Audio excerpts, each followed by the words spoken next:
We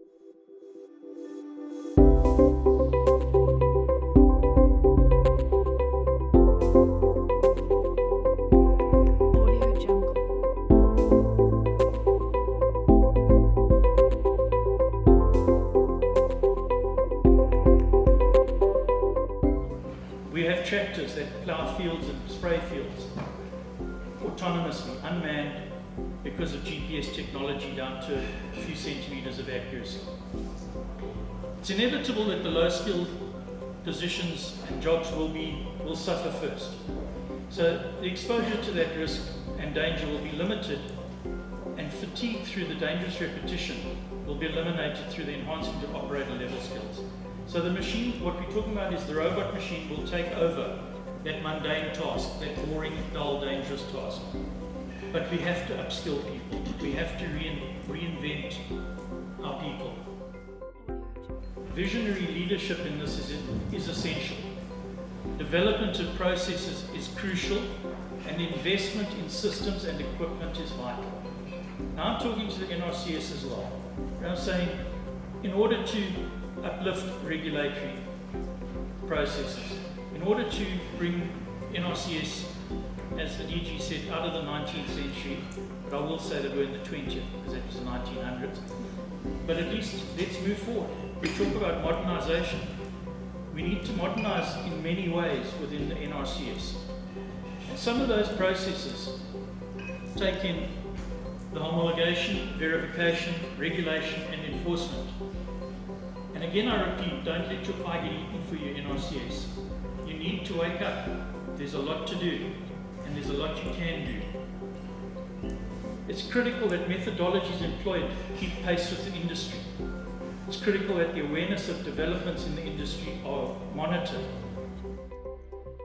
Let's just take note that Ford spent $3 billion on their production line to bring about improvements. BMW spent $6.16 billion to bring about improvements on their line. And many of the other manufacturers have as well. Nrcs mustn't sit back and let the pie get eaten.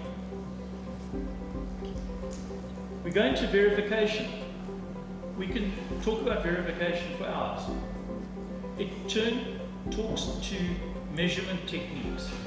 There are so many highly technical laser measuring techniques that can be employed to speed up processes measurement. But it's technology and it's an investment. We should be reaching a point where we potentially, and this is a wild card, microdot products when they are manufactured locally, to make sure that they aren't counterfeit free. You cannot do anything without pure master data, and it is a brand owner's responsibility to know which part of that product production needs to be documented and shared. Yes, there will always be privacy concerns, and there will always be stuff that you can't share with the consumer as a brand owner or a retailer. But for all intents and purposes, if I'm expected to feed that to my baby, I need to be able to know about that. We all know about companies such as Price Check, who have made themselves relevant by going into the retail stores, capturing their own idea of the data and using it for whichever reasons that have allowed them to become marketable.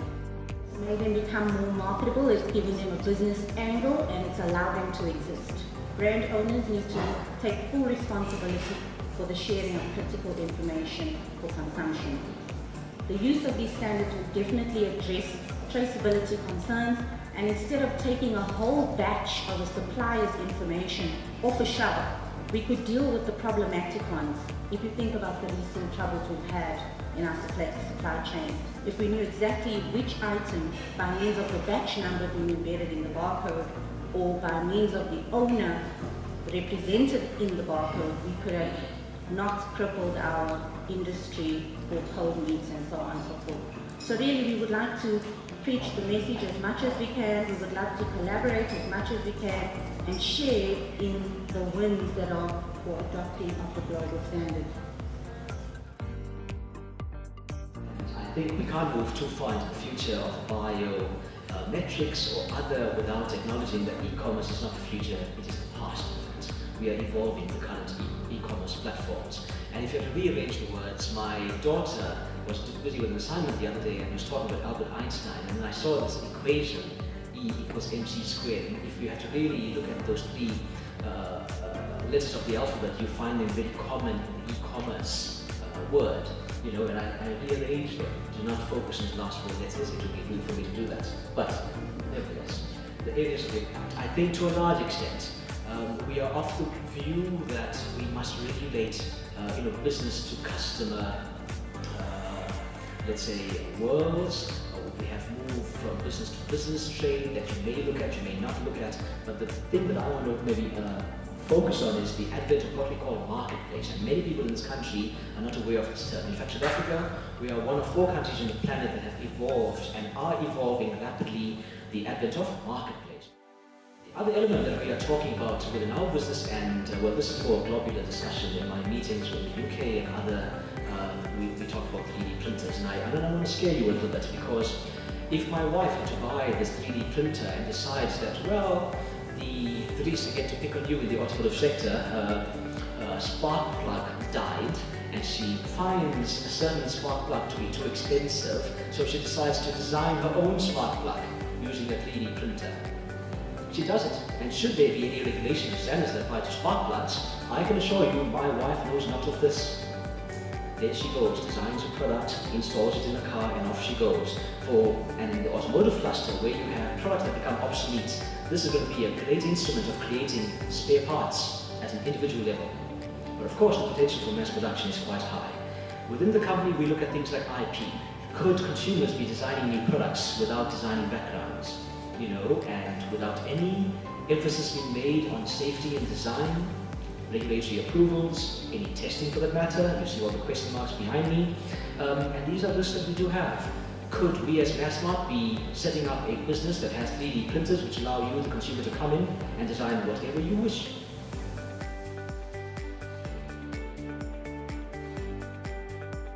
In our experience of watching these standards, these global standards address or resolve problems globally, I can give you examples of my exposure in Europe and in the US. You have to first tell us what the issue is or the problem is around the non-compliance, and through our co-engagement or a partnership formation, because we're dealing with the brand owner or retailer directly, we are appointed as their voice in terms of the Consumer Goods Council. We could look for solutions that would meet the requirements of the regulator and be achievable by the brand owner. Yeah, that's one of the points that I think I try to emphasize. I agree. I think there is a two-way street that must be utilized. And from our perspective, we are more than, I think, willing to engage, to present different risks, different ideas, and I think we need a place to be received. So if Nrcs could consider the establishment of a formal forum, perhaps a quarterly session where, industry inputs can be solicited to trigger R&D projects to research a bit further, to quantify the risks, undertake your impact study, and then arrive at certain decisions as to whether a regulation is indeed warranted or not.